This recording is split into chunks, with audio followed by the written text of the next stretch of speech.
रोहित शुरू होता है तो वो पहले 10 बॉल के बाद तो उससे बढ़िया कोई T20 बैट्समैन नहीं।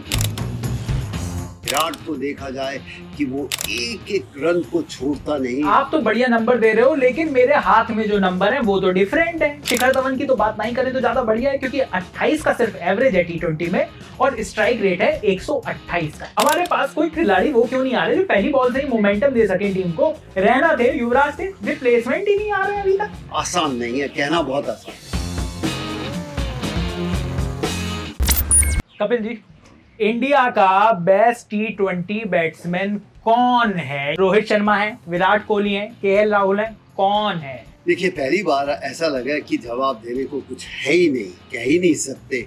जब मुकाबला इतने पास का है तो आप कैसे कह सकते हैं। जब रोहित शुरू होता है तो वो पहले 10 बॉल के बाद तो उससे बढ़िया कोई T20 बैट्समैन नहीं, एफर्टलेस खेलता है। वहीं अगर विराट को देखा जाए कि वो एक एक रन को छोड़ता नहीं, ऐसा लगता है कि इनको जुनून है उस एक एक रन का, क्योंकि 100 4 या 6 से नहीं बनती, 100 एक एक करके बनते हैं।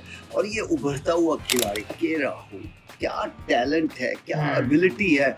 और इनमें से अगर मैं दूं तो मैं बिल्कुल इनको तीनों को पहली बार ऐसा कि बराबर नंबर दूंगा। मेरे लिए कोई भी है, मैं उनको हजारों मील दूर जाके देखने के लिए पैसा खर्चूंगा। पर सर, आप तो बढ़िया नंबर दे रहे हो, लेकिन मेरे हाथ में जो नंबर है वो तो डिफरेंट है। KL राहुल का IPL में सबसे बढ़िया एवरेज है, नंबर 1 है।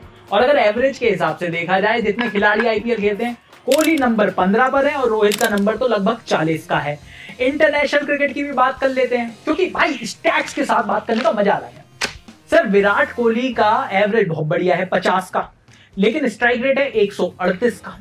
राहुल जी का 45 का है, लेकिन स्ट्राइक रेट है 146 का। रोहित शर्मा का 32 का ही एवरेज है, स्ट्राइक रेट है 138 का। और शिखर धवन की तो बात नहीं करें तो ज्यादा बढ़िया है, क्योंकि 28 का सिर्फ एवरेज है T20 में और स्ट्राइक रेट है 128 का। आप मुझे बताइए, 100 बॉलों में 130 रन बनाने वाले सर वनडे में बढ़िया लगते हैं, T20 में कहां बढ़िया लगते हैं? बिल्कुल सही, कहीं तक आप कह सकते हो कि 130 या 138 तक या 40 तक कोई ग्रेट नहीं है। ग्रेट आते हैं 140 से ऊपर। जब भी आप जाओगे तो आप कह सकते हो कि ये ग्रेट स्ट्राइक रेट में आते हैं। लेकिन आप किस समय बैटिंग कर रहे हो, किस हालात में बैटिंग कर रहे हो, ये देखना बहुत ज़रूरी है। ओपनर का स्ट्राइक रेट शुरू में बहुत ख़राब हो सकता है, क्योंकि अगर आप आउट हो गए तो आप 15 गेंदों में सिर्फ 20 रन करते हो। और अगर वो आखिर तक खेल जाए तो वो 140 भी बना देता है स्ट्राइक रेट। सो कौन बल्लेबाज किस नंबर पर बैटिंग कर रहा है, क्योंकि तीनों ऐसे हैं कि किसी ने तो नंबर 3 पे करनी है बल्लेबाजी। इसलिए KL राहुल उभरता हुआ खिलाड़ी है। आप इसके लिए ज़्यादा हम देखना चाहते हैं, मैं ज़्यादा देखना पसंद करता हूँ व्यक्तिगत, क्योंकि उसने जितना पिछले वर्ल्ड कप से अब तक जो अपने गेम दिखाई है, शायद कह सकते हैं ये हमारा एक बहुत ही बड़ा क्रिकेटर है जिसको हमें संभाल के रखना चाहिए, क्योंकि फायर पावर तो उनमें है और वो फायर पावर और कहीं नहीं दिखाई देती। मुझे तो स्टूडियो में बैठ के यहाँ पर फायर लगानी पड़ती है सर, और लोग मुझे फिर क्रिटिसाइज करते हैं। लेकिन वो जो फायर पावर इंडियन क्रिकेट में चाहिए कि आते के साथ ही आप लंबे रन ठोकना शुरू कर दो। इनफैक्ट मैं तो खुद अपने बैटिंग में बहुत बढ़िया था सर। ऐसा है कि आपका बढ़िया होना और मेरा बढ़िया होना सिर्फ कैरम बोर्ड पे है।